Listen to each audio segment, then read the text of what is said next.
मैं एक suburb area में रहता हूँ और मेरा परिवार काफी धार्मिक है। हम बचपन से सनातन धर्म को फॉलो करते आए हैं। करीब 1 साल पहले हमारे परिवार के साथ एक बहुत बड़ा हादसा हुआ। हमारे एक फैमिली फ्रेंड जो हमसे बहुत करीब थे, उनका एक अजीब एक्सीडेंट हुआ और अफसोस वो इस दुनिया को छोड़ गए। हम सबके लिए ये बहुत बड़ा लॉस था, लेकिन सबसे ज्यादा मेरे पापा के लिए। वो दोनों बेस्ट फ्रेंड्स थे। अब उनका डेथ एनिवर्सरी आ रहा है। हमारे रिवाज के हिसाब से हमें एक पूजा रखनी होती है जिससे उनकी आत्मा को वहाँ भेजा जा सके जहाँ उसे जाना चाहिए। क्यों? क्योंकि माना जाता है कि जो लोग हादसे में जल्दी चले जाते हैं उनकी आत्मा आसानी से रुकती नहीं है। वो कुछ और वक्त इस दुनिया में रहना चाहती है। सेरेमनी से 1 रात पहले मैं आधी रात में उठ गया। बहुत प्यास लगी थी तो नीचे पानी पीने गया। हमारे घर में 3 फ्लोर हैं। मैं 2nd फ्लोर पे रहता हूँ, मम्मी पापा 3rd पे। सीढ़ियाँ इन्हीं 2 फ्लोर को जोड़ती हैं। पानी पीकर जैसे ही ऊपर जाने लगा, मैंने सीढ़ियों की नीचे की तरफ देखा। एक आदमी की परछाई खड़ी थी। मैंने सोचा पापा होंगे। वो अक्सर रात में नीचे चेक करने आते हैं, खासकर इन दिनों जब दादाजी का ऑपरेशन हुआ है। मैंने बस इतना कहा, गुड नाइट पापा।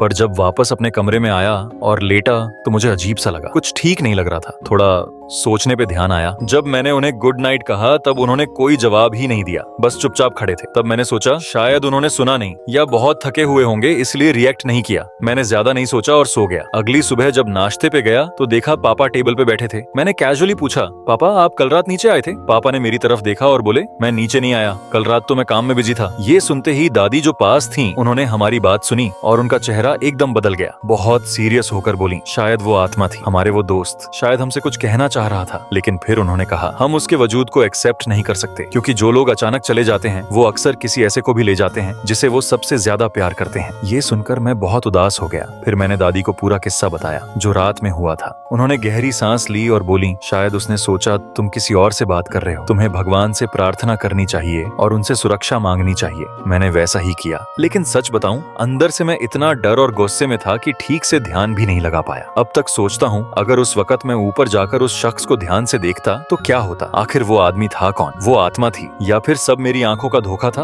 अब तक सब कुछ ऐसा लगता है जैसे मेरे दिल पे कोई धुंध सी छा गई हो जो हट ही नहीं रही।